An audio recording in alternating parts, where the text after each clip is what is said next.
In Sweden, there's a beloved tradition called lördagsgodis, Saturday candy. Every week, children are given a bag of sweets, but only on Saturdays. It's wholesome, it's charming. It's taught in homes across the country. What almost no one mentions is where it came from. Because this gentle little tradition was born inside a mental hospital, out of one of the most disturbing medical experiments in Swedish history. Hundreds of people had their teeth deliberately destroyed to prove a point. And here's the uncomfortable part. It worked. This is the story of the Vipeholm experiments. To understand why this happened, you have to understand how bad Swedish teeth were. The National Dental Service of Sweden was established in 1938, but the state of dental health was barely studied, and cavities were everywhere. In the 1930s, studies found that children as young as 3 had cavities in 83% of their teeth. This wasn't a minor inconvenience.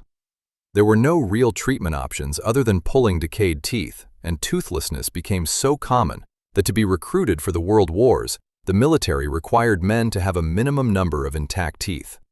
Everyone suspected sugar was the culprit, but there was no scientific proof. So in 1945, the medical board commissioned a study to find it. The researchers needed test subjects they could control completely. People whose diets could be monitored down to the gram, who wouldn't leave, wouldn't complain, and wouldn't sneak food. They found Vipeholm. It was Sweden's largest facility for people with severe intellectual and developmental disabilities, and it was chosen to be the site of the largest human experiment ever run in Sweden at the time. Let me be blunt about why this location was chosen. It was the relative helplessness and immobility of the patients that made them attractive test subjects. None of the 660 patients, many of whom were too mentally ill to legally sign a contract or document, were informed of the study. There was no consent. There was no understanding. There were just people who couldn't say no. Here's a detail that often gets lost. The experiment didn't start as a sugar study. It began in 1945 as government-sanctioned vitamin trials. For the first 2 years, subjects got a low-starch diet with vitamin A, C, and D supplements and fluoride tablets.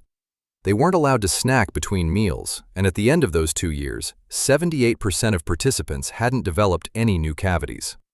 Then, in 1947, everything changed. Sugar was substituted for the vitamins, without the knowledge of the government that had sanctioned the original study.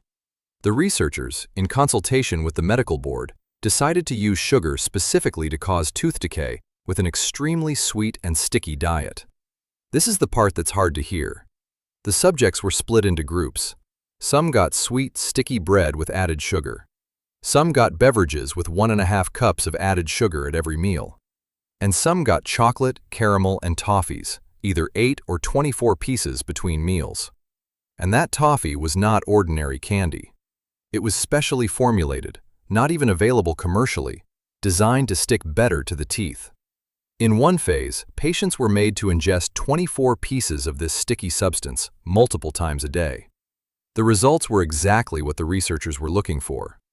By the time the trials were revised in 1949, the teeth of about 50 of the 660 subjects had been completely ruined.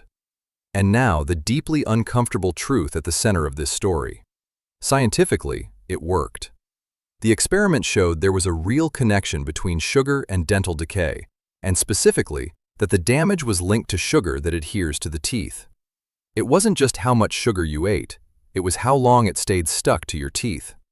One practical result was the recommendation that it's better for children's teeth to eat sweets once per week than to spread a smaller amount across the whole week.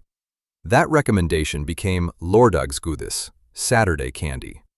The researchers had few regrets. One who participated admitted, "We dentists didn't see any ethical problems with the study itself.